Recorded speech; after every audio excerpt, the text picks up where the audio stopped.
Telugu medium చూపించరా, English medium చూపించరా? English medium చూపించండి సార్, తెలుగు మీడియం పెద్దగా లేరు ఎవరు.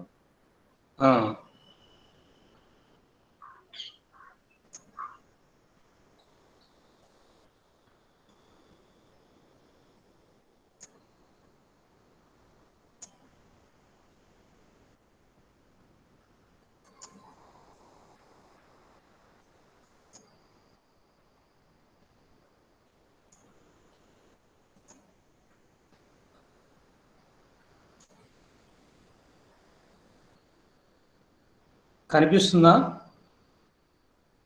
ఎస్ సార్, కనపడుతుంది సార్. నిన్న మనం పొటెన్షియల్ అంటే ఏంటో డిఫైన్ చేసాం.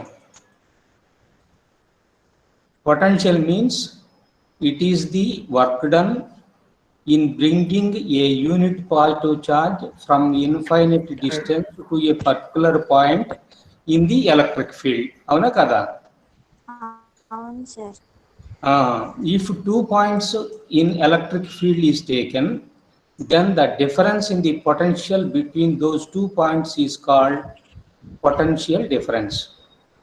కాబట్టి విద్యుత్ క్షేత్రంలో రెండు బిందువులు తీసుకొని ఏ బిందువు దగ్గర ఎంత పొటెన్షియల్ ఉన్నది, బి బిందువు దగ్గర ఎంత పొటెన్షియల్ ఉన్నది కనుక్కొని ఆ రెండింటికి తేడా తీసుకుంటే ఆ రెండు బిందువుల మధ్య పొటెన్షియల్ తేడా లేదా పొటెన్షియల్ డిఫరెన్స్ అంటారు. లేకపోతే ఈ బి బిందువు దగ్గర నుంచి ఏ బిందువు దగ్గరికి యూనిట్ పాజిటివ్ ఛార్జ్ని తీసుకెళ్ళడానికి చేసిన పని కూడా ఆ రెండు బిందువుల మధ్య ఉండేటువంటి పొటెన్షియల్ డిఫరెన్స్ అవుతుంది. ఓకేనా? ఇప్పుడు పొటెన్షియల్ డిఫరెన్స్కి ఒక చిన్న ఈక్వేషన్ ఇక్కడ చూడండి. నేను యూనిట్ పాజిటివ్ ఛార్జ్ కాకుండా Q0 అనేటువంటి ఒక టెస్ట్ ఛార్జ్, ఇది యూనిట్ పాజిటివ్ ఛార్జ్ కాదు, it is a test charge. Test charge అంటారు దాన్ని ఇప్పుడు బి అనే పాయింట్ దగ్గర నుంచి ఏ అనేటువంటి పాయింట్ దగ్గరకు తీసుకెళ్ళామనుకోండి. A test charge plus Q0 is moved from the point B to the point A. Then let WAB be the work done. ఇక్కడి నుంచి ఇక్కడికి తీసుకురావడానికి మనం చేసిన పని ఎంతకు సమానం? WAB. AB అనేటువంటిది సఫిక్స్, అంటే ఏ నుండి బి దగ్గరికి అని.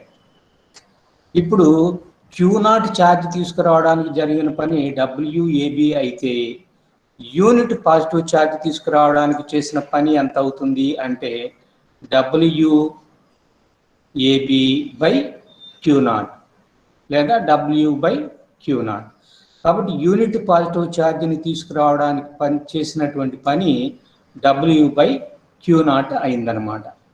ఈ W/Q0 అనేటువంటి దాన్ని ఈ ఏ బిల మధ్య ఉండేటువంటి పొటెన్షియల్ డిఫరెన్స్ని మనం V అనేటువంటి లెటర్ చేత చూపిస్తాం. పొటెన్షియల్ తేడాని V అనేటువంటి అక్షరం చేత సూచిస్తాం. ఏబి బిందువుల మధ్య కాబట్టి మనం ఇక్కడ సఫిక్స్ ఏబి, జనరల్గా అయితే వి అనే అక్షరం చేత చూపిస్తే సరిపోతుంది. కాబట్టి VAB is equal to WAB by Q0. దీన్ని సింపుల్గా రాసినట్లయితే V is equal to W/Q.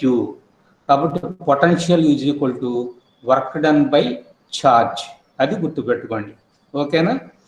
తర్వాత ఎలక్ట్రిక్ పొటెన్షియల్ని మెజర్ చేయడానికి వోల్ట్ అనేటువంటిది ఒక యూనిట్.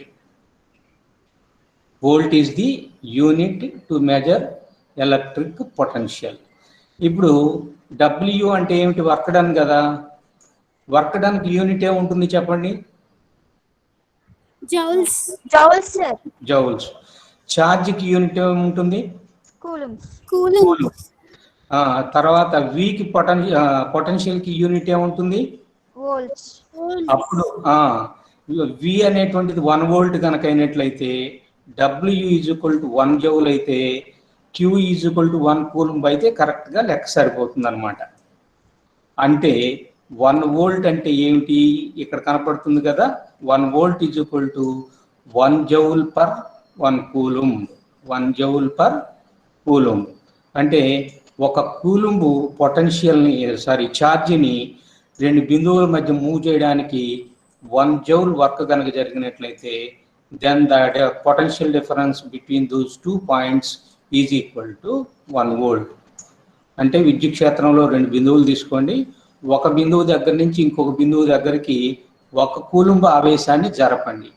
ఆ జరపడానికి 1 జౌల్ కనుక పని జరిగినట్లయితే అప్పుడు ఆ 2 బిందువుల మధ్య ఉండేటువంటి పొటెన్షియల్ తేడా 1 వోల్ట్ అవుతుంది. ఓకేనా? Okay sir. Okay sir. Okay, ఇప్పుడు మనం ఈక్వి పొటెన్షియల్ సర్ఫేసెస్ అంటే ఏమిటో చెప్పుకోవాలి. ఇక్కడ మనకి 5 మార్క్స్ క్వశ్చన్ ఎక్కువగా ఇదే అడుగుతుంటాడు. సమ పొటెన్షియల్ తలాలు, ఈక్వి అంటే సమ, పొటెన్షియల్ అంటే పొటెన్షియల్, సర్ఫేసెస్ అంటే తలాలు, సమ పొటెన్షియల్ తలాలు. ఇప్పుడు దీన్ని డిఫైన్ చేసే ముందు చూడండి, మీకు ఈ బొమ్మ కనిపిస్తుంది కదా, బొమ్మలో ఈక్వి పొటెన్షియల్ సర్ఫేస్లో ఇదిగో ఫిగర్ ఏ, ఫిగర్ బి 2 కనిపిస్తున్నాయి కదా. ముందు ఫిగర్ బి చూడండి. ఫిగర్ బి అంటే ఇదిగో ఈ సెంటర్లో నేను ఒక ఛార్జ్ని పెట్టాను. ఛార్జ్ని పెడితే ఆ ఛార్జ్ దగ్గరకు గనక నేను ఒక యూనిట్ పాజిటివ్ ఛార్జ్ని పెడితే ఆ యూనిట్ పాజిటివ్ ఛార్జిని ఈ ప్లస్ ఛార్జ్ ఏం చేస్తుంది, ఇదిగో ఇలాగా రిపెల్ చేసేస్తుంది. అవునా కదా? అవును సార్. రిపెల్ చేస్తే అదేమిస్తుంది, ఆ లైన్ ఏమన్నాం మనం? Electric field line. Electric field. అట్లా ఎలక్ట్రిక్ ఫీల్డ్ లైన్స్ చుట్టూ ఉంటాయా లేదా? ఉంటాయి సార్.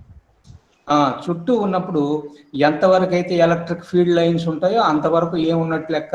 ఎలక్ట్రిక్ ఫీల్డ్ ఉన్నట్టు లెక్క, విద్యుత్ క్షేత్రం ఉన్నట్టు లెక్క. తర్వాత ఎలక్ట్రిక్ ఫీల్డ్ ఇంటెన్సిటీ అంటే ఏం చెప్పుకున్నాం? ఆ లైన్స్ ఎంత సర్ఫేస్ వరకు అయితే ఈ లోపు మనం ఒక యూనిట్ పాజిటివ్ ఛార్జ్ అని అక్కడ పెడితే దాని మీద ఎంత ఫోర్స్ అయితే పనిచేస్తుందో ఆ ఫోర్స్ను కదా మనం ఎలక్ట్రిక్ ఫీల్డ్ ఇంటెన్సిటీ అంటాం. తర్వాత ఇప్పుడు ఇన్ఫైనైట్ డిస్టెన్స్ నుంచి ఇదిగో ఇక్కడికి తీసుకురావడానికి మనం ఎంత పని అయితే చేస్తామో, ఇదిగో ఇన్ఫైనైట్ డిస్టెన్స్ నుంచి ఇక్కడికి తీసుకురావడానికి కూడా అంతే పని చేస్తాం. అంటే ఈ బిందువు దగ్గర ఎంత పొటెన్షియల్ ఉంటుందో, ఈ బిందువు దగ్గర పొటెన్షియల్ ఎంత ఉంటుందో, ఈ బిందువు దగ్గర పొటెన్షియల్ ఎంత ఉంటుందో, ఈ బిందువు దగ్గర. అంటే ఇక్కడ ఒక డాటెడ్ లైన్ తోటి మనకు ఒక సర్కిల్ లాగా లేదా స్పియర్ గీచి ఉన్నది కదా. ఆ స్పియర్ సర్ఫేస్ మీదకి ఎటువైపు నుండి యూనిట్ పాజిటివ్ ఛార్జ్ తీసుకొచ్చినా అక్కడ ఉండేటువంటి పొటెన్షియల్ సమానంగా ఉంటుంది. అంటే ఒక ఎలక్ట్రిక్ ఫీల్డ్లో ఏ బిందువుల వద్ద అయితే పొటెన్షియల్ సమానంగా ఉంటుందో ఆ బిందువులన్నింటినీ కలుపుతూ గనక ఒక సర్ఫేస్ కనుక గీచినట్లయితే that surface is called equipotential surface. So equipotential surface means it is the surface that formed due to the locus of all points where the potential is equal. Okay potential కలిగినటువంటి బిందువులన్నిటినీ కలుపుతూ పోయేటువంటి తలం ఏదైతే ఉంటుందో దానిని సమ potential తలము అంటారు. అంతవరకు అర్థమైందా? మళ్ళీ చెప్పండి సార్. మళ్ళీ చెప్పమంటారా? పోనీ ఇప్పుడు బొమ్మ మీకు పెద్దదిగా కనిపించకపోతే ఈ అవుటర్ సర్కిల్ తీసుకోండి. మేము జూమ్ చేసుకోవచ్చు సార్. చేసుకోండి మీరు. ఇప్పుడు నేను చూపిస్తున్న కర్సర్ కనపడుతుంది కదా? కనపడుతుంది సార్. ఇప్పుడు ఇన్ఫైనైట్ డిస్టెన్స్ నుంచి నేను ఒక యూనిట్ పాజిటివ్ ఛార్జ్ని ఈ సర్ఫేస్ మీదకి తీసుకొచ్చాను, అవుటర్ సర్ఫేస్ మీదకి. అప్పుడు నేను చేసిన పనిని ఆ బిందువు దగ్గర ఉండేటువంటి పొటెన్షియల్ అంటారు. అవునా? అవును సార్. అలానే ఇదిగో ఈ పాయింట్ దగ్గరికి తీసుకొస్తే, ఇదిగో ఇక్కడ హైలైట్ చేస్తున్నాను, ఈ పాయింట్ దగ్గరికి తీసుకురావడానికి కూడా అంతే పని చేయాలి ఇన్ఫైనైట్ డిస్టెన్స్ నుంచి. ఎందువల్లంటే ఈ పాయింట్ కూడా సెంటర్ నుంచి అంతే దూరంలో ఉంది కదా. అవును సార్. అట్లా సపోజ్ ఈ దూరం r అనుకున్నట్లయితే ఈ సెంటర్లో ఉండేటువంటి ఛార్జ్ దగ్గర నుంచి చుట్టూ ఉండేటువంటి r డిస్టెన్స్ లో ఉండేటువంటి పొటెన్షియల్స్ అన్నీ కూడా ఎలా ఉంటాయి? సమానంగా ఉంటాయా లేదా? అవును సార్, ఈక్వల్ గా ఉంటాయి. ఈక్వల్ గా ఉంటాయి. ఇప్పుడు ఈ పాయింట్లు అన్నిటినీ కలుపుతూ గనక మనం ఒక సర్ఫేస్ తీసుకున్నట్లయితే ఆ సర్ఫేస్ ని ఏమంటారంటే ఈక్వి పొటెన్షియల్ సర్ఫేస్ అని అంటారు. ఓకేనా? Okay sir. అంటే అర్థం ఏమిటంటే ఒకే పొటెన్షియల్ కలిగినటువంటి బిందువులన్నింటినీ కలుపుతూ పోయేటువంటి ఒక సర్ఫేస్ ని ఈక్వి పొటెన్షియల్ సర్ఫేస్ అని అంటారు. ఏం కిరణ్, అర్థమవుతుందా? ఓకేనా? అర్థమవుతుంది సార్. అట్లనే దానికంటే కొంచెం లోపల ఉండేటువంటి మళ్ళీ 6 కంటే తక్కువ ఉండేటువంటి డిస్టెన్స్ తో మళ్ళీ చుట్టూ తీసుకున్నాం అనుకో, ఆ బిందువుల దగ్గర ఉండేటువంటి పొటెన్షియల్స్ ఇంకొక విలువ ఉంటుంది. ఆ విలువలన్నీ కూడా మళ్ళీ సమానంగా ఉంటాయి. అది ఇంకొక ఈక్వి పొటెన్షియల్ సర్ఫేస్. అలానే దాని లోపల ఇంకోటి తీసుకుంటే అది ఇంకొక ఈక్వి పొటెన్షియల్ సర్ఫేస్. అంటే ఇక్కడ ఛార్జ్కి చుట్టూ నువ్వు డిఫరెంట్ హాలోస్పియర్స్, బోలు గోళాలను ఊహించుకో. ఈ బోలు గోళం మీద ఏ బిందువు దగ్గర అయినా సరే నీకు పొటెన్షియల్ ఒకే విధంగా ఉంటుంది. అట్లనే ఇదిగోండి, ఇదిగో ఈ తలం మీద ఉండేటువంటి పొటెన్షియల్ ఒకే విధంగా ఉంటుంది. అలానే ఈ బయట ఉండేటువంటి ఈ స్పియర్ మీద, సర్ఫేస్ మీద కూడా పొటెన్షియల్ ఒకే విధంగా ఉంటుంది.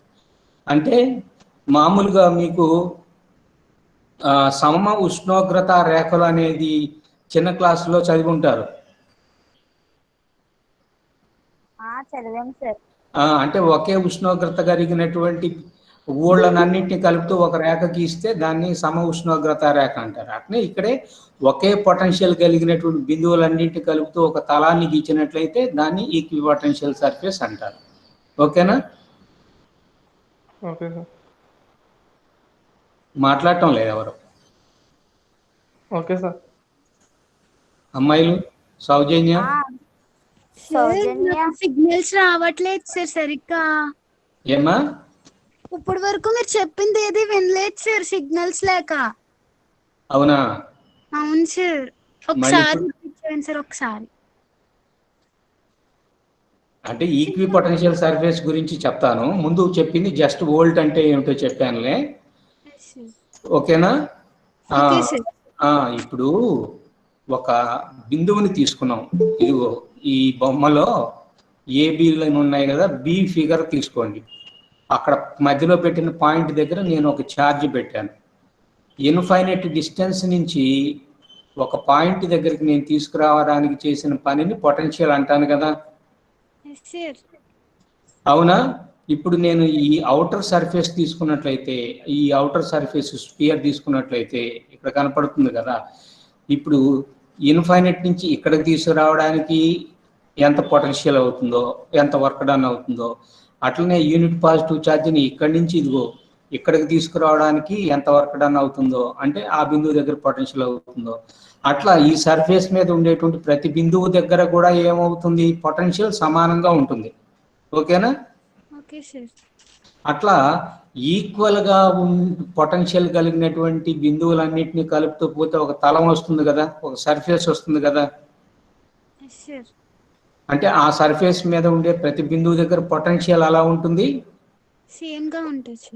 సేమ్ ఒకే విధంగా ఉంటుంది. ఆ ఒకే విధంగా పొటెన్షియల్ కలిగినటువంటి తలాన్ని ఏమంటారంటే ఈక్వి పొటెన్షియల్ సర్ఫేస్ అని అంటారు. ఇప్పుడు ఇక్కడ డిఫరెంట్ స్పియర్స్ గీసారు చూడండి. ఇది 3 స్పియర్స్. ఇదిగో ఇదొక స్పియరు, అవునా, ఇదొక స్పియరు, ఇదిగో ఇది ఇంకొక స్పియరు. అంటే ఈ లోపల ఉన్నది ఇది ఒక ఈక్వి పొటెన్షియల్ సర్ఫేసు, దాని బయట ఉండేటువంటిది ఇంకొక. అంటే ఛార్జ్ నుంచి ఒకే దూరంలో ఉండేటువంటి పాయింట్ల వద్ద అన్ని పాయింట్ల దగ్గర పొటెన్షియల్ ఎలా ఉంటుంది, సమానంగా ఉంటుంది. దాన్ని ఈక్వి పొటెన్షియల్ సర్ఫేసు లేదా సమ పొటెన్షియల్ తలము అని అంటారు. అంతవరకు అర్థమైందా? అట్లనే ఇప్పుడు ఒక బిందువు కాకుండా ఫిగర్ ఏ చూడండి. ఫిగర్ ఏ అంటే ఇది. ఓకేనా? ఈ ఫిగర్ తీసుకున్నట్లయితే ఇక్కడ చూడండి, యారోస్ అంటే విద్యుత్ బలరేఖలు లేదా ఎలక్ట్రిక్ ఫీల్డ్ లైన్స్ అన్ని కూడా ఒకదానికొకటి ఎట్లా ఉన్నాయి చెప్పండి? ప్యారలల్ గా ఉన్నాయి సార్. ప్యారలల్ గా ఉన్నాయి. ఇప్పుడు ఈ ఎలక్ట్రిక్ ఫీల్డ్ ఏమంటాం?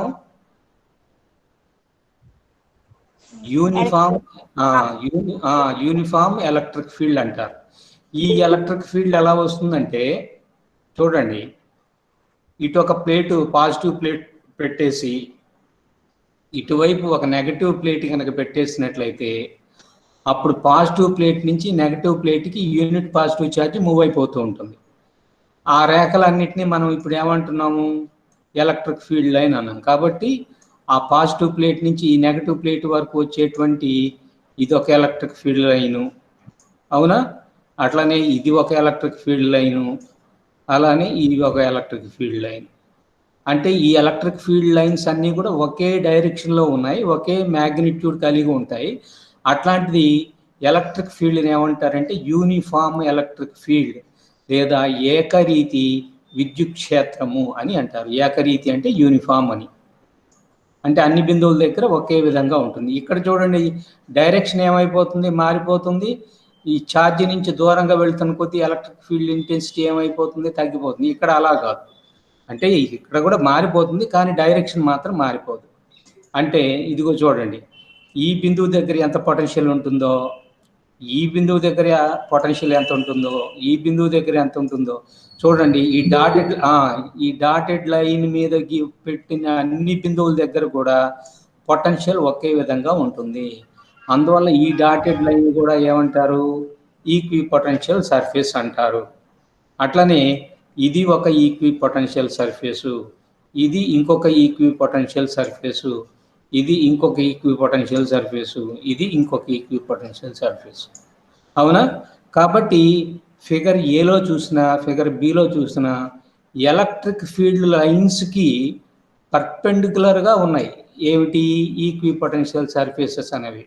సమ పొటెన్షియల్ తలము అనేటువంటిది విద్యుత్ క్షేత్ర బలరేఖకి లేదా విద్యుత్ బలరేఖకి లంబంగా ఉంటాయి. అంతవరకు అర్థమైందా? సార్ అర్థమైంది సార్. మళ్ళీ సౌజన్య ఏంటి, అవుట్ ఆఫ్ లైనా? తను నెట్ బాగాలేదండి సార్, పాపం లెఫ్ట్ అయిపోతుంది అత్మాట్లు. పోనీలే, వీడియో చూస్తుంది లేదు, నేను రికార్డ్ చేస్తున్నాను. సరే మీరు రెస్పాండ్ అవుతుండండి, ఓకేనా? Okay sir. కాబట్టి ఇప్పుడు ఈక్వి పొటెన్షియల్ సర్ఫేస్ అంటే అర్థమైనట్లేనా? అర్థమైంది సార్. అంటే ఒక విద్యుత్ క్షేత్రంలో ఏ ఏ బిందువుల దగ్గర అయితే పొటెన్షియల్ విలువలు సమానంగా ఉంటాయో ఆ బిందువులన్నింటినీ కలుపుతూ పోయేటువంటి ఒక సర్ఫేస్ని ఈక్వి పొటెన్షియల్ సర్ఫేస్ అంటారు. అది ఓకేనా? Okay sir.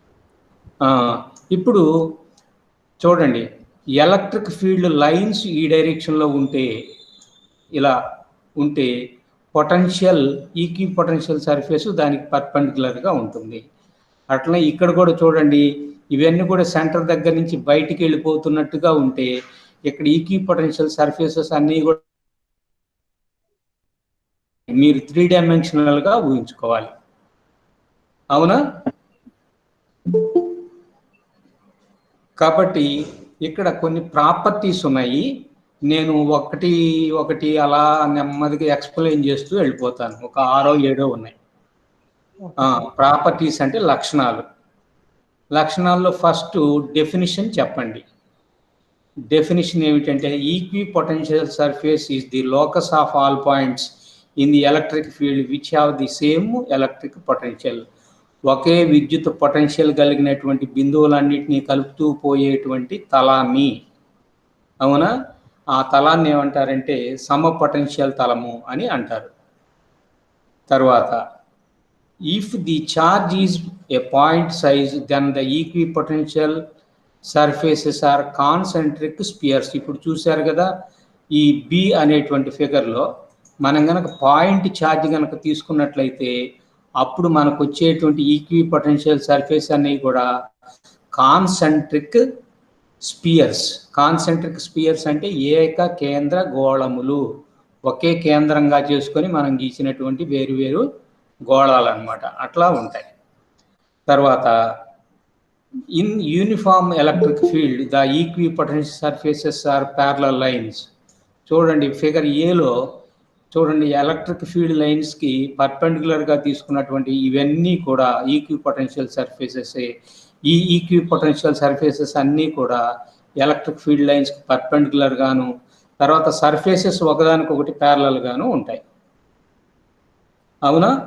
So third point, in uniform electric field the equipotential surfaces are parallel to one another. తర్వాత 4వ పాయింట్ కూడా చెప్పాము, equipotential surfaces are perpendicular to the electric field vector or electric field lines. తర్వాత ఇంకొక point, ఇప్పుడు ఈ బిందువు దగ్గర ఎంత పొటెన్షియల్ ఉన్నదో ఈ బిందువు దగ్గర ఉండే పొటెన్షియల్ కూడా అంతే కదా, కనపడుతుందా? కనపడుతుంది సార్. అంటే ఎందువల్ల అన్ని బిందువుల దగ్గర ఉండే పొటెన్షియల్స్ సమానం కాబట్టి అందువల్ల ఇక్కడికి తీసుకురావడానికి ఎంత పని జరిగిందో ఈ పాయింట్ దగ్గరికి తీసుకురావడానికి కూడా అంతే పని జరిగింది. అందువల్ల చూడండి, ఈ పాయింట్ దగ్గర నుంచి అంటే సమ పొటెన్షియల్ తలములో ఉండేటువంటి ఒక బిందువు దగ్గర నుంచి ఇంకొక బిందువు దగ్గరికి యూనిట్ ఛార్జింగ్ తీసుకురావడానికి చేసిన పని 0 అయిపోతుంది. అది గుర్తుపెట్టుకోండి, ఓకేనా? ఈక్విపొటెన్షియల్ సర్ఫేస్లో ఒక పాయింట్ నుంచి అంటే ఒక ఈక్విపొటెన్షియల్ సర్ఫేస్లో, అంతేగాని వేరు వేరు ఈక్విపొటెన్షియల్ కాదు. ఇప్పుడు ఈ ఈక్విపొటెన్షియల్ సర్ఫేస్ నుంచి ఈ ఈక్విపొటెన్షియల్ సర్ఫేస్ దగ్గరికి తీసుకురావడానికి మనం పని చేయాలి, అంటే వర్క్ డన్ అవుతుంది. కానీ ఒకే ఈక్విపొటెన్షియల్ సర్ఫేస్ మీద ఒక బిందువు దగ్గర నుంచి ఇంకొక బిందువుకి, అంటే ఇక్కడ కనపడుతుంది కదా, ఈ బిందువు దగ్గర నుంచి ఈ బిందువుకి కానీ ఈ బిందువు దగ్గర నుంచి ఆ బిందువు దగ్గరకు కానీ తీసుకురావడానికి మనం ఏ పని చేయక్కర్లేదు. కాబట్టి వర్క్ డన్ ఏమవుతుంది? 0. So to move a unit positive charge from one point to the other on the same equipotential surface is 0. ఒకే సమ పొటెన్షియల్ తలం మీద ఒక బిందువు నుండి వేరొక బిందువు దగ్గరికి యూనిట్ పాజిటివ్ ఛార్జ్ని తీసుకురావడానికి మనం చేసినటువంటి పని ఏమైపోతుందంటే 0 అవుతుంది. So the potential difference between different points of the same equipotential surface is 0. కాబట్టి మనం ఒక పొటెన్షియల్ సర్ఫేస్ మీద ఒక పాయింట్ దగ్గర ఇంకొక పాయింట్ దగ్గర ఉండేటువంటి పొటెన్షియల్స్ తేడా తీసుకుంటే ఆ పొటెన్షియల్స్ తేడా ఏమైపోతుందంటే 0 అయిపోతుంది. అర్థమైందా? అర్థమైంది సార్. తర్వాత ఇప్పుడు ఎలక్ట్రిక్ ఫీల్డ్ వెక్టారు ఈ డైరెక్షన్లో ఉంది కదా, హారిజాంటల్ డైరెక్షన్లో, ఓకేనా? చెప్పండి సార్. ఈ డైరెక్షన్లో ఎలక్ట్రిక్ ఫీల్డ్ వెక్టార్ ఉంది. ఈక్విపొటెన్షియల్ సర్ఫేస్ ఏ డైరెక్షన్లో ఉంది? ఇదిగో ఇట్లా ఉంది, ఇది సర్ఫేస్, అవునా? అట్లాంటప్పుడు ఎలక్ట్రిక్ ఫీల్డ్ వెక్టార్ యొక్క కాంపోనెంట్ ఈక్విపొటెన్షియల్ సర్ఫేస్ డైరెక్షన్లో 0 అవుతుంది. The component of electric field vector in the direction of the equipotential surface is 0. ఎందువల్లంటే ఇక్కడి నుంచి ఇక్కడికి ఎంత ఉన్నది? థీటా 90 degrees ఉన్నది. cos 90 = ఏమైపోతుంది? 0 అయిపోతుంది. కాబట్టి ఇది ఈ బార్ ఈ డైరెక్షన్లో ఉంటే దీని యొక్క కాంపోనెంట్ ఈక్విపొటెన్షియల్ సర్ఫేస్ డైరెక్షన్లో ఏమైపోతుందంటే 0 అయిపోతుంది. The component of electric field vector on the equipotential surface is 0. తర్వాత ఇది ఒక చిన్న సిమిలారిటీ ఉంది, ఒకటి చూడండి. మీరు మొదటి ఫిగర్ని కనుక చూస్తే, అవునా, ఇప్పుడు ఇవి లైట్ వేవ్స్ అనుకోండి. మీరు సెకండ్ ఇయర్కి ఒక్కసారి వెళ్ళి రావాలి. ఇవి లైట్ రేస్ అనుకోండి. లైట్ రేస్కి పర్పెండిక్యులర్గా ఏముంటాయి? మీరు సెకండ్ ఇయర్ చదివింటారు కదా. లైట్ రేస్కి పర్పెండిక్యులర్గా అక్కడ ఏమున్నాయి? పొటెన్షియల్ సర్ఫేస్ ఉంది సార్. ఇక్కడ కాదు, సెకండ్ మ్యాగ్నెటిక్ ఫీల్డ్ ఉంది సార్. ఇక్కడ కాదు, ఎలక్ట్రిక్ ఫీల్డ్ మ్యాగ్నెటిక్ ఫీల్డ్ లో లైట్లో ఉంటాయా? లైట్ లో ఇప్పుడు ఇది లైట్ వెళ్ళేటువంటి డైరెక్షన్ అనుకున్నట్లయితే, లేకపోతే లైట్ వేవ్ ఈ డైరెక్షన్ లో వెళ్తుంది అనుకుంటే, దీనికి పర్పెండిక్యులర్ డైరెక్షన్ లో ఏముంటాయో తెలుసా? వేవ్ ఫ్రంట్ ఉంటుంది. గుర్తొస్తుందా? తరంగం వెళ్ళేటువంటి దిశకు లంబంగా తరంగాగ్రం ఉంటుంది, ఓకేనా? ఇప్పుడు అట్లనే ఇక్కడ నుంచి నీకు లైట్ వేవ్స్ చుట్టూ కనుక వెళ్ళిపోతున్నట్లయితే ఇక్కడ స్పెరికల్ వేవ్ ఫ్రంట్ వస్తుంది. ఇక్కడ ఏమొచ్చేసింది? ప్లేన్ వేవ్ ఫ్రంట్ వచ్చేసింది, ఓకేనా? కాబట్టి దాన్ని పోలి ఉంది ఇది కూడా, అది చెప్పదలుచుకున్న విషయం. 7వ పాయింట్లో the equipotential surfaces resembles the wave fronts in optics. కాబట్టి ఆప్టిక్స్లో వేవ్ ఫ్రంట్ ఎలా ఉందో ఇక్కడ ఈక్వి పొటెన్షియల్ సర్ఫేస్ కూడా అట్లా ఉన్నది.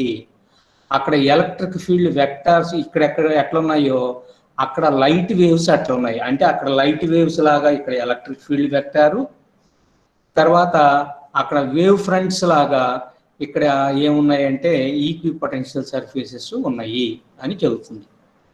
అవునా? అంటే అక్కడ తరంగాగ్రములాగా ఇక్కడ సమ పొటెన్షియల్ తలాలు, తర్వాత అక్కడ కాంతి తరంగాలు లాగా లేదా కాంతి కిరణాలు లాగా ఇక్కడ ఎలక్ట్రిక్ ఫీల్డ్ లైన్స్ అంటే విద్యుత్ బలరేఖలు ఉన్నాయి అని గుర్తుపెట్టుకోండి. ఓకేనా? వినపడుతుందా? అందరు లైన్లో ఉన్నారా? Okay sir. ఉన్నాను సార్. తర్వాత మనకి ఒక డెరివేషన్ ఉంది. ఈ సౌజన్య లైన్లోకి వచ్చిందా? వెళ్తుంది సార్. ఓకే, చూడండి. Electric potential due to a point charge అంటే ఒక బిందు పరిమాణంలో ఉండేటువంటి ఆవేశం వల్ల ఎంత విద్యుత్ పొటెన్షియల్ వస్తుంది అనేది లెక్క కట్టడం. ఇది డెరివేషనే. Electric potential due to a point charge. Next sphere చెప్పుకుందాం. ఓకేనా? ఇక్కడ చూడండి, ఇక్కడ నేను క్యూ అనేటువంటి ఛార్జ్ని తీసుకున్నాను. ఈ క్యూ అనేటువంటి ఛార్జ్ చుట్టూ ఏముంటుంది చెప్పండి? ఎలక్ట్రిక్ ఫీల్డ్ ఉంటుంది కదా. అవును సార్. ఎలక్ట్రిక్ ఫీల్డ్ ఉంటుంది. నేను ఇక్కడ ఒక టెస్ట్ ఛార్జ్ Q0ను తీసుకుంటున్నాను. యూనిట్ పాజిటివ్ ఛార్జ్ అంటే +1 అని, టెస్ట్ ఛార్జ్ అంటే జస్ట్ Q0 అని చెప్పి మనం తీసుకుంటాం. అవునా? ఇది ఏదో కొంత దూరంలో ఉన్నది, సమ్ ఎక్స్ దూరంలో ఉన్నది అనుకోండి. క్యూ దగ్గర నుంచి Q0 అనేటువంటిది ఎక్స్ దూరంలో ఉన్నది. అప్పుడు ఈ రెండింటి మధ్య ఎంత వికర్షణ బలం పనిచేస్తుంది చెప్పండి ఒకసారి? 1/4πε0 Q1 Q0/x². x², అంతే కదా. కాబట్టి ఈ రెండింటి మధ్య ఉండేటువంటి దూరం కనుక సమ్ ఎక్స్ అనుకున్నట్లయితే అప్పుడు ఈ రెండింటి మధ్య ఏ బలం పనిచేస్తుంది? కూలుంబ్ బలం పనిచేస్తుంది. అప్పుడు ఆ force 1/4πε0 into queue into Q0/x² వస్తుంది. ఇది ఇప్పుడు ఫోర్స్కి వర్క్కి ఏమైనా రిలేషన్ తెలుసా మీకు? Work done into displacement sir. మళ్ళీ F is equal to WS. Work done is equal to force into displacement. అర్థమవుతుందా? అవును sir. W is equal to F into S. అవునా? కాబట్టి నేను ఈ Q0 అనేటువంటి ఛార్జ్ని dr దూరము లేకపోతే dx దూరం జరిపాను అనుకోండి. dx దూరం కనుక జరిపితే అప్పుడు జరిగిన పని dw అనుకుంటే అప్పుడు dw is equal to F into dx వస్తుంది. Force into small displacement dx. ఓకేనా? Okay sir.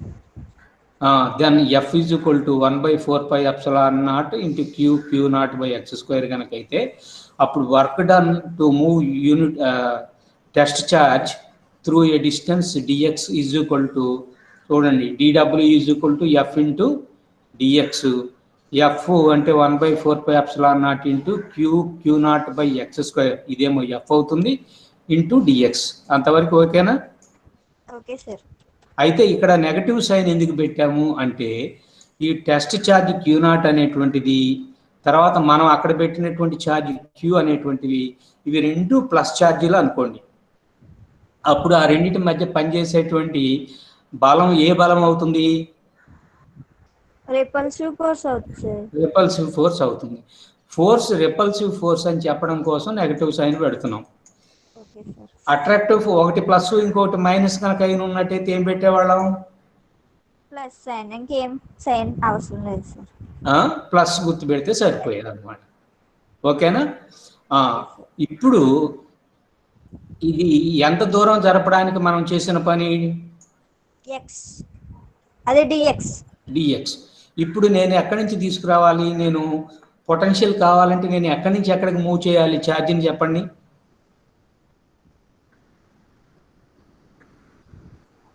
ఎక్కడి నుంచి తీసుకురావాలి? ఇన్ఫైనైట్ డిస్టెన్స్ నుంచి ఎలక్ట్రిక్ ఫీల్డ్లో ఉండేటువంటి ఏదో ఒక బిందువు దగ్గరికి తీసుకురావాలి. అందువల్ల నాకు మొత్తము వర్క్ డన్ డబ్ల్యూ కనుక కావాలనుకున్నట్లయితే డిడబ్ల్యూ అనేటువంటి దాన్ని ఏం చేయాలి? ఇంటిగ్రేట్ చేయాలి. ఇక్కడ లిమిటేషన్స్, ఇంటిగ్రేషన్ లిమిట్స్ ఏమిటంటే ఎక్కడి నుంచి తీసుకొస్తున్నామంటే ఇన్ఫైనైట్ నుంచి. ఎక్కడికి తీసుకొస్తున్నామంటే ఆర్ దూరంలో ఉండేటువంటి బిందువు దగ్గరికి. అంటే ఇక్కడ ఆర్ దూరంలో ఒక బిందువు ఉన్నదనుకుంటే ఆ బిందువు దగ్గరికి టెస్ట్ ఛార్జ్ని ఇన్ఫైనైట్ డిస్టెన్స్ నుంచి అక్కడికి తీసుకొస్తున్నాం. కాబట్టి limits from infinite to R అవుతుంది అనమాట. మళ్ళీ ఈక్వేషన్ దగ్గరికి వెళ్ళండి. కాబట్టి integral D W limits from infinite to R. ఇప్పుడు డిడబ్ల్యూకి బదులుగా -1/4πε0 QQ0/x² dx ఇది చేస్తాం. ఇదిగో ఈ మైనస్ గుర్తును బయటకు రాయండి. QQ0 రెండు కూడా కాన్స్టెంట్లు, ఇది బయటకు రాయండి. తర్వాత 1/4πε0 అనేటువంటిది కూడా ఒక కాన్స్టెంట్, దాన్ని బయటకు రాయండి. ఇక్కడ మనకి ఏం మిగిలింది అంటే dx/x² మిగిలింది. అంటే 1/x² dx. 1/x² dxని ఇంటిగ్రేట్ చేస్తే ఎంత వస్తుంది చెప్పండి? -1/x. -1/x. -1/xలో ఇదిగో ఇక్కడ ఉండేటువంటి ఈ మైనస్ని, ఇక్కడ ఉండేటువంటి ఈ మైనస్ని రెండింటిని క్యాన్సిల్ చేసేసేయండి, అంటే ప్లస్ అయిపోతుంది. తర్వాత అప్పర్ లిమిట్ అప్లై చేసినట్లయితే 1/xకు బదులుగా r వస్తుంది. ఇదిగో 1/r వచ్చేసింది. మైనస్ లోయర్ లిమిట్ తీసుకుంటే 1/xకు బదులుగా ఇన్ఫైనైట్ వస్తుంది, 1/∞. 1/∞ వాల్యూ ఎంత? 0. కాబట్టి నీకు ఇంక ఈక్వేషన్ ఏం మిగిలింది? 1/4πε0 QQ0/r అనేటువంటిది వచ్చింది. ఓకేనా? Okay sir. ఇప్పుడు మనం ఎంత ఛార్జీని తీసుకొచ్చాము? Q0 ఛార్జీని తీసుకొచ్చాం, అంతే కదా? అవును సార్. అయితే మనం పొటెన్షియల్ చెప్పేటప్పుడు ఎంత ఛార్జీని తీసుకొచ్చామని చెబుతున్నాం? యూనిట్ పాజిటివ్ ఛార్జీని తీసుకొచ్చాం. కాబట్టి యూనిట్ పాజిటివ్ ఛార్జీని తీసుకురావడానికి ఎంత పని జరిగింది కావాలనుకున్నట్లయితే డబ్ల్యూని దేని చేత డివైడ్ చేయాలి? Q0 చేత డివైడ్ చేయాలి. అప్పుడు అది పొటెన్షియల్ అవుతుంది. కాబట్టి పొటెన్షియల్ V = W/Q0 అవుతుంది. W/Q0 కనుక చేసినట్లయితే Q0 మళ్ళీ డినామినేటర్లో ఉండేటువంటి Q0 రెండు క్యాన్సిల్ అయిపోతాయి. అందువల్ల Vకి ఈక్వేషన్ ఏమొచ్చిందంటే 1/4πε0 Q/R వచ్చింది. కాబట్టి పొటెన్షియల్కి ఈక్వేషన్ ఏమిటి? 1/4πε0 Q/R. ఇప్పుడు నేను పాత వాటికి వెళ్ళి ఇంకొక రెండు ఈక్వేషన్లు తీసుకొస్తాను. కూలుంబ్స్ లాలో F ఉన్నది కదా? అవును సార్. F కి ఈక్వేషన్ ఏంటి? 1/4πε0 Q1 Q2/R². అక్కడ Q1 Q2/R² ఉన్నది. తర్వాత ఎలక్ట్రిక్ ఫీల్డ్ ఇంటెన్సిటీ E తీసుకుంటే అక్కడే ఉన్నది 1/4πε0 Q/R². ఉంది. అంటే పైన Q1 Q2లో ఒక క్యూ పోయింది. F నుంచి ఇక్కడికి వచ్చేటప్పుడు క్యూ పోయింది ఒకటి. ఇక్కడికి వచ్చేటప్పుడు ఇంకేం పోయింది? ఏం పోయింది? R² లో ఒక R పోయింది. కాబట్టి V = 1/4πε0 Q/R. F లోనేమో Q1 Q2/R², ఈలోనేమో Q/R², వీలోనేమో Q/R అవుతాయి. ఓకేనా? Okay sir. ఓకే. ఇది ఇప్పుడు మనం చెప్పుకున్నటువంటి పొటెన్షియల్ అంటే ఏమిటి, పొటెన్షియల్ డిఫరెన్స్ అంటే ఏమిటి, దాన్ని కొలవడానికి యూనిట్ ఏమిటి, తర్వాత ఈక్వి పొటెన్షియల్ సర్ఫేసెస్ సమ పొటెన్షియల్ తలాలు అంటే ఏమిటి, వాటి యొక్క లక్షణాలు లేదా ప్రాపర్టీస్ ఏమిటి, తర్వాత పాయింట్ ఛార్జ్ వల్ల దాని చుట్టూ ఉండేటువంటి ఏదైనా ఒక బిందువు దగ్గర పొటెన్షియల్ కి సమీకరణము ఈక్వేషన్ ఏమిటి అనేటువంటివి ఇంతవరకు మనం చదువుకున్నాం. ఓకేనా? Okay sir. Okay sir. ఇప్పుడు electric potential due to charged spherical shell or hollow sphere. Hollow sphere అంటే ఏంటి?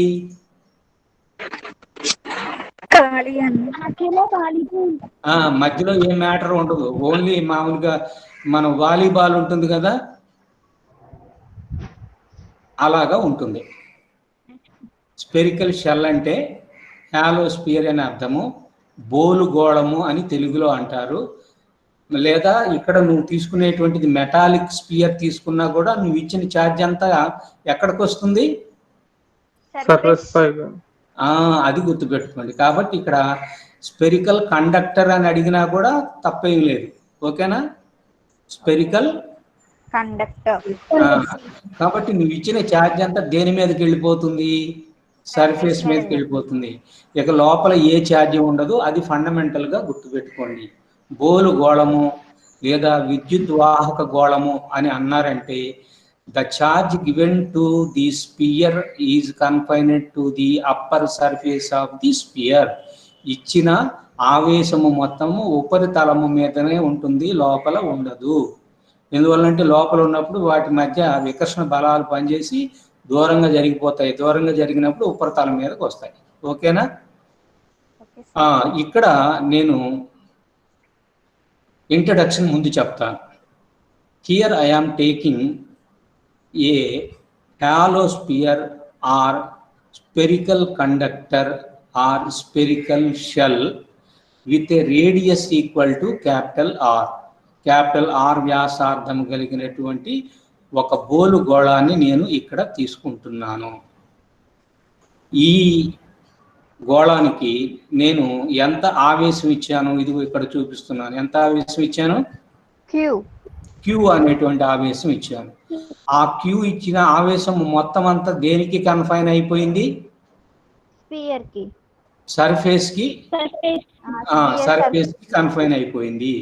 ఇప్పుడు నాకు ఇదిగో చూడండి, ఇక్కడ పి అనేటువంటి బిందువుని తీసుకొని ఆ బిందువు దగ్గర ఈ స్పియర్ మీద ఉండేటువంటి ఛార్జ్ వల్ల అక్కడ పొటెన్షియల్ ఎంత వస్తుంది అనేటువంటిది నేను క్యాలిక్యులేట్ చేయాలి. అంటే ఇన్ఫైనైట్ డిస్టెన్స్ నుంచి పి అనేటువంటి పాయింట్ వరకు ఒక యూనిట్ పాజిటివ్ ఛార్జ్ని తీసుకురావడానికి నేను చేసిన పనిని అక్కడ ఉండేటువంటి పొటెన్షియల్ అని అంటారు కదా. కాబట్టి పి బిందువు దగ్గర ఎంత పొటెన్షియల్ క్రియేట్ అవుతుంది అనేటువంటిది నేను క్యాలిక్యులేట్ చేయాలి.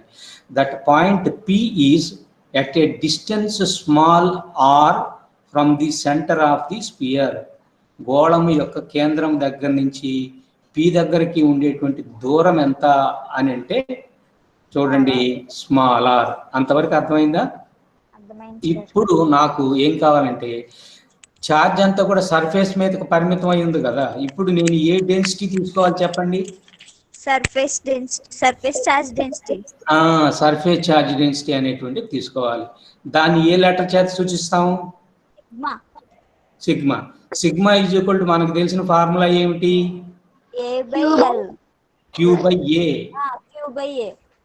మరి ఈ స్పియర్ తీసుకున్నట్లయితే ఈ స్పియర్ యొక్క సర్ఫేస్ ఏరియా ఎంత ఉంటుంది? 4πr² వస్తుంది. కాబట్టి sigma is equal to Q by 4πr² అనేటువంటిది సర్ఫేస్ ఛార్జ్ డెన్సిటీ, అంటే గోళం మీద ఉపరితల ఆవేశ సాంద్రత. అంతవరకు అర్థమైందా? అర్థమైంది సార్. ఇప్పుడు మీరు చిట్టిబాబు గారి శిష్యులు కాబట్టి మ్యాథ్స్ కొంచెం చెప్పాలి నాకు ఇక్కడ. ఇక్కడ నేను ఈ స్పియర్ మొత్తాన్ని ఏం చేస్తానంటే చిన్న చిన్న స్లైసెస్ గా కట్ చేస్తాను. చూసారా ఇక్కడ కనపడుతుందా? ఏసిడిబి అనేటువంటిది ఒక చిన్న ముక్క, అట్లనే దాని ప్రక్కన ఇంకొక ముక్క, అట్లా చిన్న చిన్న స్లైసెస్ గా కట్ చేస్తాను. అంటే ఈ స్లైసెస్ కట్ చేస్తే ఒక్కొక్క స్లైస్ ఏ షేప్ లో ఉంటుంది చెప్పగలరా?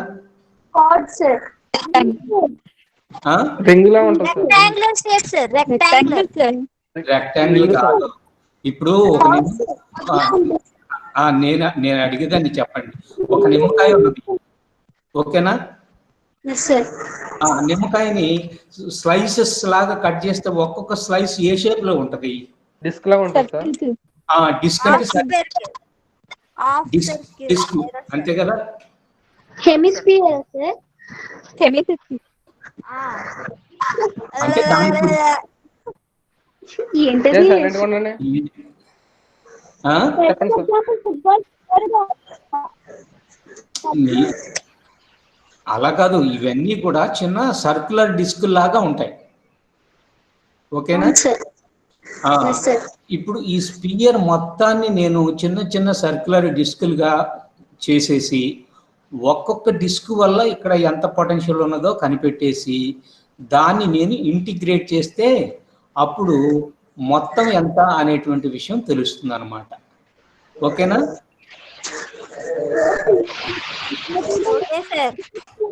మీకు నాయిస్ వస్తుంది ఎక్కడి నుంచో. అవును sir.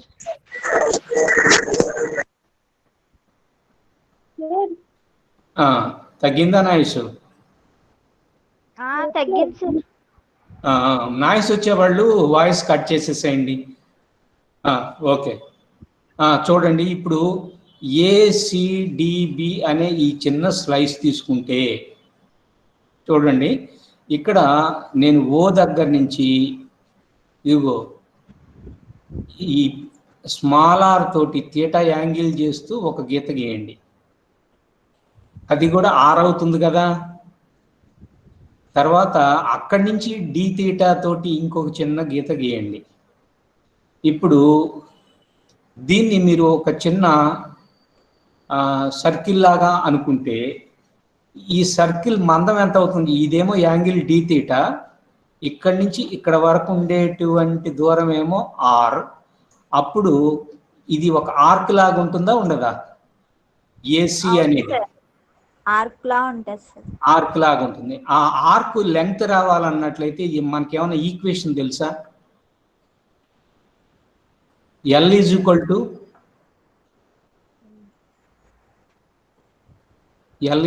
To arc length L అనుకుంటే ఎల్ ఈజ్ ఈక్వల్ టు ఎంత? ఏమో సార్. R theta. L is equal to R theta. R అంటే ఏమో రేడియస్, థీటా ఏమో ఆ సెక్టార్ ఉంది కదా, ఆ సెక్టార్ దాని సెంటర్ దగ్గర చేసేటువంటి యాంగిల్ అన్నమాట. ఆ యాంగిల్ ఇక్కడ ఏమొస్తుందంటే డి థీటా వస్తుంది. కాబట్టి ఇక్కడ ఏసీ అనేటువంటి చిన్న ఆర్క్ అంటే ఒక రకంగా చెప్పాలంటే ఇందాక చెప్పినటువంటి డిస్క్ మందం అనుకోండి, అది ఎంతకు సమానం అవుతుందంటే ఆర్ డి థీటా. చూడండి, width of the circular ring is equal to R D theta. తర్వాత ఇప్పుడు మనం ఇందాక నిమ్మకాయని మనం డిఫరెంట్ స్లైసెస్గా కట్ చేసాం కదా, ఆ స్లైసెస్కి అన్నిటికీ రేడియస్ ఒకటే ఉంటుందా?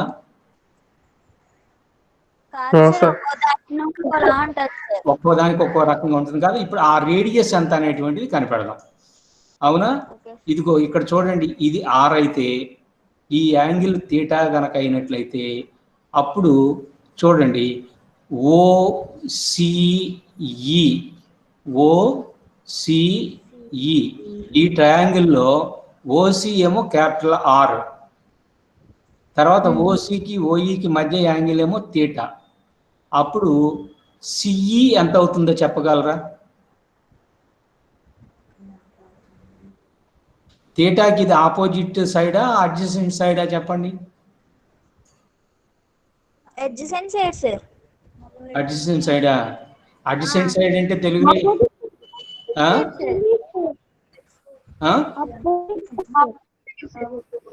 ఆపోజిట్ సైడ్ అవుతుంది థీటాకి. ఇది కదా థీటా, ఇదిగో ఈ థీటాకి ఇది ఆపోజిట్ సైడ్ అవుతుంది. ఇదిగో ఇది తీసుకుంటే అడ్జసెంట్ సైడ్ అవుతుంది. థీటాకి పక్కన ఏముంది? ఎదురుగా ఏముంది? ఆపోజిట్ అంటే ఎదుటి భుజం, థీటాకి పక్కనే ఉంటే ఆసన్న భుజం. ఆసన్నం అంటే థీటాకి ఆసన్నంగా ఉన్నదని, పక్కనే ఉన్నదని, అవునా? కాబట్టి ఇక్కడ ఓసి అనేటువంటిది ఏమిటి? ఈ త్రిభుజానికి సంబంధించినంత వరకు హైపాటిన్యూస్ లేదా కర్ణం, అదేమో క్యాపిటల్ ఆర్ ఉన్నది. క్యాపిటల్ ఆర్ కనుక ఉన్నట్లయితే అప్పుడు సిఈ ఎంత అవుతుందో చెప్పగలరా? ఆసన భుజం ఎంత ఉంటుంది, తర్వాత ఆపోజిట్ ఎంత ఉంటుంది? 2r sin r sin theta sir. అక్కడ ఉన్న ఈక్వేషన్ చెప్తున్నావా?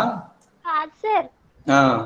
ఆపోజిట్ సైడ్ ఎప్పుడు కూడా ఆర్ సైన్ థీటా లేకపోతే ఏ సైన్ థీటా, అంటే కర్ణం ఏది ఉంటో ఆ కర్ణము ఇంటూ సైన్ థీటా వేసుకుంటే ఆపోజిట్ సైడ్ వస్తుంది, కర్ణము ఇంటూ కాస్ థీటా వేసుకుంటే అడ్జసెంట్ సైడ్ వస్తుంది. అది గుర్తుపెట్టుకోండి, అవునా? కాబట్టి ఈ ఆపోజిట్ సైడ్ యొక్క తీసుకున్నట్లయితే దీని వాల్యూ ఎంత అవుతుందంటే ఆర్ సైన్ థీటా. అంటే ఇందాక నేను చెప్పినటువంటి డిస్కులు ఉన్నాయే, ఆ డిస్క్ యొక్క రేడియస్ అవుతుంది ఆర్ సైన్ థీటా, అవునా? కాబట్టి radius of the circular ring ABCD is equal to R sine theta. ఇప్పుడు ఆర్ సైన్ థీటా ఉంటే, సారీ, ఆర్ రేడియస్ అయితే చుట్టుకొలత ఎంత అవుతుంది చెప్పండి? 2πr sin theta.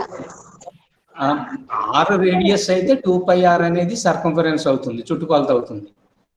Are sine theta కనుక అయినట్లయితే అప్పుడు చుట్టుకొలత ఎంత వస్తుంది? 2πr sine theta. ఓకేనా? కాబట్టి నువ్వు ఇందాక డిస్క్ అని చెప్తున్నావే, ఆ డిస్క్ యొక్క చుట్టుకొలత ఎంత అంటే 2πr సైన్ థీటా. అంటే ఇప్పుడు మనకు ఉన్న ఛార్జ్ అంతా కూడా సర్ఫేస్ మీదే ఉన్నది కానీ లోపల లేదు కదా. నువ్వు డిస్క్ తీసుకున్నా డిస్క్ సర్ఫేస్ మీదనే ఉన్నది కానీ కట్ చేసిన దాని మీద లేదు, లోపల మనం ఆ గుజ్జు ఉన్నది కదా, ఆ గుజ్జు ఉండేటువంటి చోట ఏమీ లేదు. ఇచ్చిన ఛార్జ్ మొత్తం ఎక్కడ ఉన్నది? చుట్టూ ఉండేటువంటి ఆ సర్ఫేస్ మీద మాత్రమే ఉన్నది. ఇప్పుడు నేనేం చేయాలి? ఆ సర్ఫేస్ యొక్క చుట్టుకొలత ఇంటూ దాని మందము కనుక వేస్తే ఆ సర్ఫేస్ ఏరియా వస్తుంది, ఆ రింగ్ యొక్క సర్ఫేస్ ఏరియా. మందం ఎంత ఉన్నది? ఆర్డి థీటా ఉన్నది, చుట్టుకొలత ఎంత ఉన్నది? 2πr సైన్ థీటా ఉన్నది. ఓకేనా? అప్పుడు surface area of the circular ring ఎంత అవుతుంది? 2πr అనేటువంటిది ఏమో చుట్టుకొలత ఇంటూ ఆర్డి థీటా అనేటువంటిది ఏమిటి? వెడల్పు. అంటే ఇది పొడవు ఇంటూ వెడల్పు. పొడవు ఇంటూ వెడల్పు ఏమో వచ్చేస్తుంది? విస్తీర్ణం ఇచ్చేస్తుంది. కాబట్టి 2πr² sine theta D theta అనేటువంటిది నువ్వు తీసుకున్నటువంటి ఒక స్లైస్ లేదా ఒక అల్పాంశము అంటారు. అల్పాంశము యొక్క ఉపరితల వైశాల్యం అన్నమాట. అది ఎంతకు సమానం? 2πr² sine theta D theta. తర్వాత యూనిట్ ఏరియా మీద ఇంతకు ముందు ఎంత ఆవేశం ఉన్నది చెప్పండి? Q0 sir.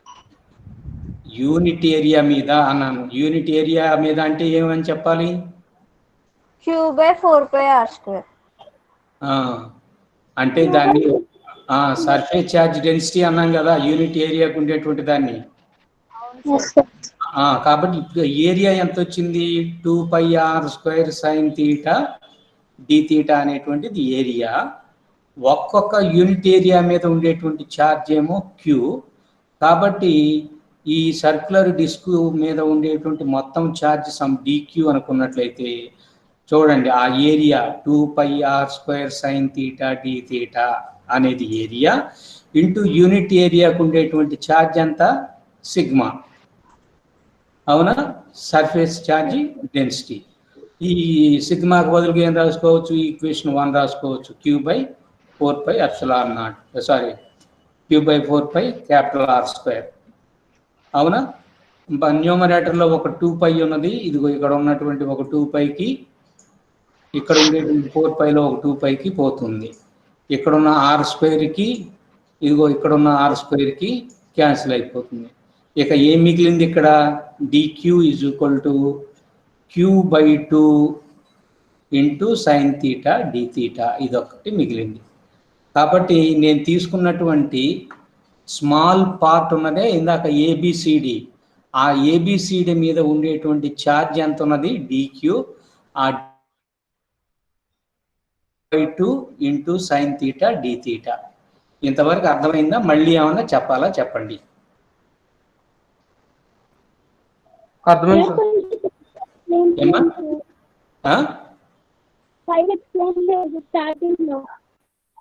స్టార్టింగ్ లోనా? ఇప్పుడు ఇది మొత్తము ఒక హాలోస్పియర్. ఈ హాలోస్పియర్ని ఏం చేసాము, చిన్న చిన్న స్లైసెస్ కింద కట్ చేశాను అంటున్నాను. అప్పుడు ప్రతి స్లైస్ కూడా ఒక చిన్న డిస్క్ లాగా వస్తుంది, అవునా? ఇప్పుడు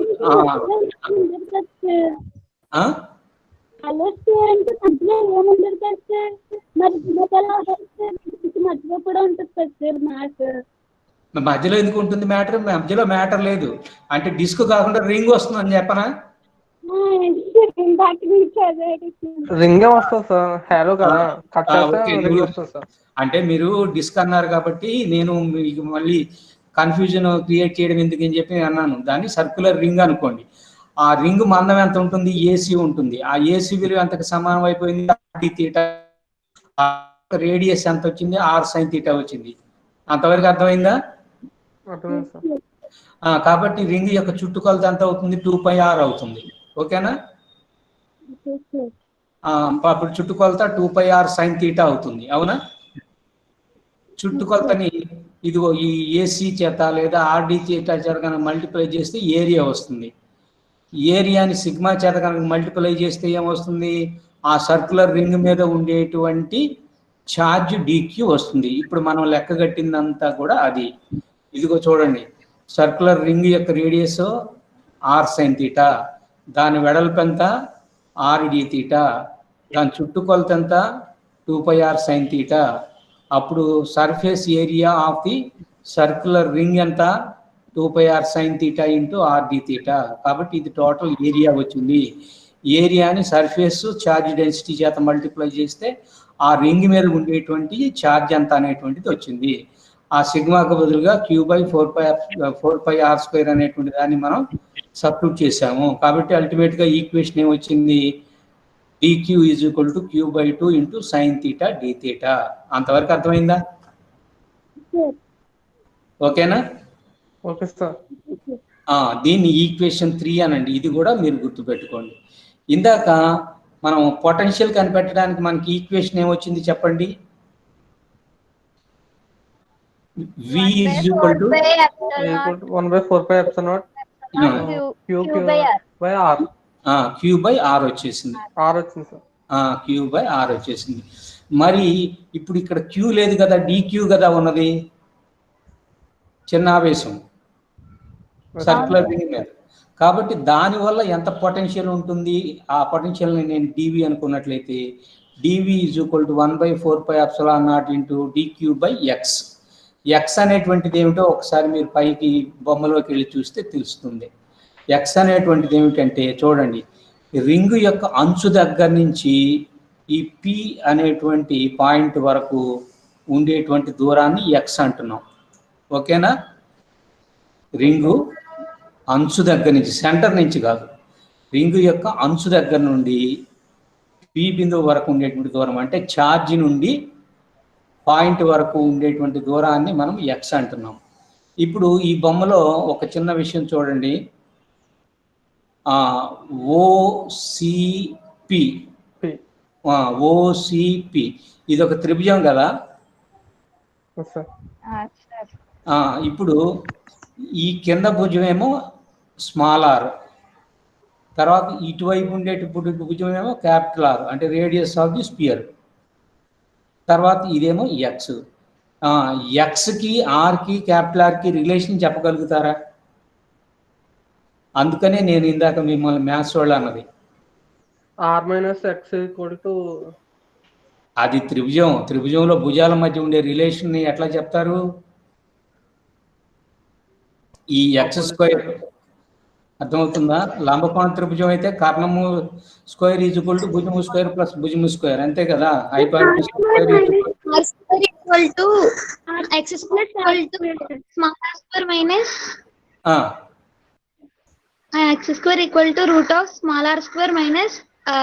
√r² - సార్. అప్పుడు ఇది లంబకోణ త్రిభుజం అయితే. కానీ ఇది రైట్ యాంగిల్ ట్రయాంగిల్ కాదు కదా, ఇక్కడ థీటా ఉంది కదా.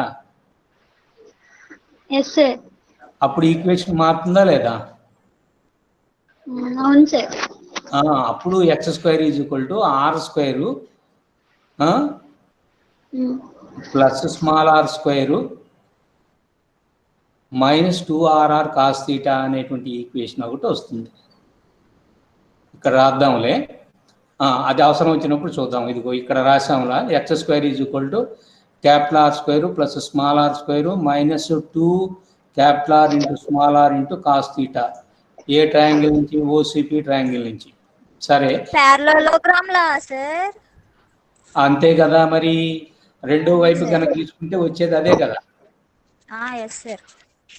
పారలలోగ్రామ్ లాలో కూడా అట్లనే వస్తుంది, అవునా? సరే, మరి ఈ ఈక్వేషన్ 4కి వస్తే d v is equal to 1/4πε0 into d q by x. ఇందాకేమో క్యూ బై ఆర్ అని రాసాము, వి ఈజ్ ఈక్వల్ టు. ఇప్పుడేమో కొద్ది పొటెన్షియల్ కాబట్టి డివి, మనకి ఉండేటువంటి ఆవేశం కొద్ది కాబట్టి డిక్యూ, ఆ రింగ్ అంచు దగ్గర నుంచి అక్కడికి ఉండేటువంటి దూరము ఎక్స్. డిక్యూ ఎంత అని తెలిసాము ఇందాక పైన ఈక్వేషన్ రాబట్టాం కదా. DQ is equal to q/2 into sin θ dθ. కాబట్టి ఇదిగో చూడండి, డిక్యూకి బదులుగా ఆ వాల్యూ రాసేయండి, q/2 sin θ dθ. అప్పుడు ఈక్వేషన్ ఏమొచ్చింది? 1/4πε0 into q sin θ dθ by x. దీన్ని ఈక్వేషన్ 5 అనండి. ఇప్పుడు నేను చేయాల్సిన పని ఏమిటంటే, నాకు క్యూ తెలుసు, 1/8πε0 తెలుసు, ఎక్స్ అంటే ఏమిటో తెలుసు, కానీ ఈ థీటాలు ఎట్లా ఉన్నాయనేటువంటి దానికి వెళ్ళాలి. ఆ థీటాలను రాబట్టడం కోసమే ఈ ఈక్వేషన్ తీసుకున్నాం. ఈ ఈక్వేషన్ ఏ త్రిభుజానికి చెప్పండి? ఓసిపి అనేటువంటి త్రిభుజానికి తీసుకున్నాం, ట్రయాంగిల్కి. X square is equal to capital r square plus small r square minus 2RR cos theta. ఇప్పుడు ఈ ఈక్వేషన్ని డిఫరెన్షియేట్ చేయండి, అవకలనం చేయండి. ఎక్స్ స్క్వేర్ని చేస్తే ఎంత వస్తుంది చెప్పండి? 2x sir. 2x dx. Capital r square అంటే రేడియస్ ఆఫ్ ది స్పియర్, అది కాన్స్టెంట్, దాని డిఫరెన్షియల్స్ ఉన్నా.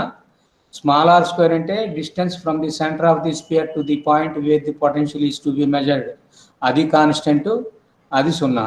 ఇంకా ఇక్కడ ఏం మిగిలింది? Minus 2 capital r into small r, అవునా? కాస్ థీటాకి differential minus sine theta dθ. చూడండి, ఇక్కడ మైనస్ సైన్కి ఇక్కడ మైనస్ సైన్కి రెండు క్యాన్సిల్ అయిపోతే అప్పుడు x dx is equal to RR sine theta dθ అనేటువంటిది వచ్చింది. ఇప్పుడు ఈ సైన్ థీటా dθ ఎంత వచ్చిందంటే x dx by RR.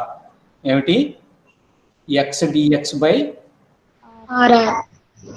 RR. ఇది ఈక్వేషన్ 6 అనుకోండి. ఈ సైన్ థీటా విలువను తీసుకెళ్ళి ఈక్వేషన్ 5లో సబ్స్టిట్యూట్ చేయండి. అంటే దేనికి బదులుగా? సైన్ థీటా dθకి బదులుగా. అప్పుడు చూడండి, d v 1/8πε0 into q by x, sine theta dθకి బదులుగా ఏమొచ్చింది? X dx by r into small r, అలా వచ్చింది. ఇప్పుడు ఫైనల్గా ఎక్స్ క్యాన్సిల్ అయిపోతాయి, ఇదొక ఎక్స్ ఇదొక ఎక్స్, ఇవి రెండు కూడా క్యాన్సిల్ అయిపోతాయి. క్యాన్సిల్ అయిపోతే ఏం మిగిలింది అంటే q/8πε0 into capital r into small r into dx. ఈ ఈక్వేషన్ని రాబడితే చాలా వరకు మనకు పని అయిపోయినట్లే లెక్క. ఇంతవరకు అర్థమైందా? ఓకే సార్, అర్థమైంది. మిగిలిన వాళ్ళు అర్థమైంది కదా? ఇంకొంచెం సేపు తీసుకోవచ్చా? సార్ నా దాంట్లో ఛార్జింగ్ అయిపోయింది సార్. చాటింగ్ అయిపోయిందా? అయితే పోనీ ఇంతటితో నేను ఆపేనా?